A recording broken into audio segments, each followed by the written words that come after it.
नमस्कार। या व्हिडिओमध्ये आज आपण जायकवाडी धरण, माजलगाव धरण आणि मांजरा धरणात आजचा पाणीसाठा किती आहे, आजची पाण्याची आवक किती झाली, अशी सर्व माहिती या व्हिडिओमध्ये घेणार आहोत। व्हिडिओ आवडल्यास व्हिडिओला लाईक करा। तर चला व्हिडिओला सुरुवात करू। सर्वप्रथम आपण पाहू मांजरा धरण म्हणजे धनेगाव धरणाची माहिती घेऊ। धरणाची एकूण क्षमता 224.93 दलघमी। आजचा पाणीसाठा 120.03 टक्केवारीत पाहायचं म्हणलं तर 41.20% धरण भरलेलं आहे। मागील वर्षी आजच्या दिवशीच 23.61% धरण भरलेलं होतं।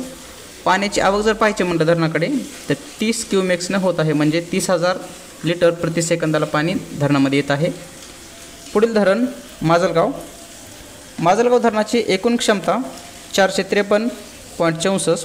आजचा पाणीसाठा 135.70 म्हणजे मृत साठ्यापेक्षाही कमी आहे। मृत साठाच 142 दलघमीचा आहे। टक्केवारीमध्ये 0%। मागील वर्षी 13.07% धरण भरलेलं होतं। पाण्याची आवक 4 क्यूमेक्सनं होत आहे, म्हणजे 4000 लिटर प्रत्येक सेकंदाला पाणी येत आहे धरणाकडे। ही खूप कमी आवक आहे। पुढील धरण जायकवाडी।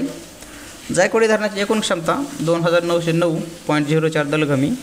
आजचा पाणीसाठा 2564.34 दलघमी। टक्केवारीमध्ये पाहायचं म्हणलं तर 84.12%।